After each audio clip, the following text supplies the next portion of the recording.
Praise the lord. ದೇವರ ನಾಮಕ್ಕೆ ಸ್ತೋತ್ರ ಉಂಟಾಗಲ್ಪಡಲಿ. ಪ್ರೀತಿಯುಳ್ಳ ದೇವ ಜನರೇ, ಯೇಸು ಕ್ರಿಸ್ತನ ಹೆಸರಿನಲ್ಲಿ ನಾನು ನಿಮ್ಮನ್ನು ವಂದಿಸುತ್ತೇನೆ. 2 ಸಾಮುವೇಲನು 22ನೇ ಅಧ್ಯಾಯ 33ನೇ ವಚನದಲ್ಲಿ ವಾಕ್ಯ ಈ ರೀತಿಯಾಗಿ ಬರೆಯಲ್ಪಟ್ಟಿದೆ. ಆತನು ನನ್ನ ಮಾರ್ಗವನ್ನು ಸರಾಗ ಮಾಡುತ್ತಾನೆ ಎಂದು ವಚನ ಬರೆಯಲ್ಪಟ್ಟಿದೆ. ಅಂದರೆ ಪ್ರೀತಿಯುಳ್ಳ ದೇವ ಜನರೇ, ನಮ್ಮ ಕರ್ತನು ಏನ್ ಮಾಡುವಾತನಾಗಿದ್ದಾನೆ, ಆತನು ನಮ್ಮ ಮಾರ್ಗಗಳನ್ನ ಸರಾಗ ಮಾಡುವವರಾಗಿದ್ದಾರೆ.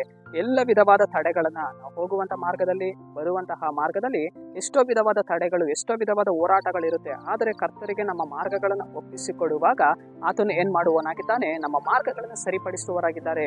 ಎಲ್ಲ ವಿಧವಾದ ದಿನಗಳನ್ನ, ಎಲ್ಲ ವಿಧವಾಗಿರುವ ಹೋರಾಟಗಳನ್ನ ಆತನು ತೆಗೆದಾಕಿ ನಮ್ಮ ಮಾರ್ಗಗಳನ್ನು ಸರಿಪಡಿಸಿ ಆತನ ನಡೆಸುವವರಾಗಿದ್ದಾರೆ. ಪ್ರೀತಿಯುಳ್ಳ ದೇವ ಜನರೇ, ಆತನಿಗೆ ನಮ್ಮ ಮಾರ್ಗಗಳನ್ನು ಒಪ್ಪಿಸಿಕೊಡಬೇಕು. ಕರ್ತನೆ, ನಾನು ನಿನ್ನ ಸಮ್ಮುಖಕ್ಕೆ ಬಂದಿದ್ದೇನೆ ಸ್ವಾಮಿ, ನನ್ನ ಮಾರ್ಗವನ್ನು ನಿನಗೆ ಒಪ್ಪಿಸಿಕೊಡ್ತೇನೆ ಸ್ವಾಮಿ. ನನ್ನ ಮಾರ್ಗದಲ್ಲಿರುವಂತಹ ತಡೆಗಳನ್ನು ನೀಗಿಸು ದೇವರೇ, ನನ್ನ ಮಾರ್ಗದಲ್ಲಿರುವ ಹೋರಾಟಗಳನ್ನು ನೀನು ನೀಗಿಸು ದೇವರೇ, ನಿನಗೆ ಸಹಾಯ ಮಾಡಿ ಎಂದು ಪ್ರಾರ್ಥಿಸುವಾಗ ಕರ್ತನು ನಮ್ಮ ಮಾರ್ಗಗಳನ್ನು ಸರಿಪಡಿಸಿ ನಮ್ಮ ಮಾರ್ಗಗಳನ್ನು ಸರಾಗ ಮಾಡಿ ನಡೆಸ್ತಾರೆ. ಪ್ರೀತಿಯುಳ್ಳ ದೇವ ಜನರೇ, ಸರಿ, ನಾವು ಪ್ರಾರ್ಥಿಸೋಣ. ಅಪ್ಪ ಕರ್ತನೆ, ನಿಂಗೆ ಸ್ತೋತ್ರ.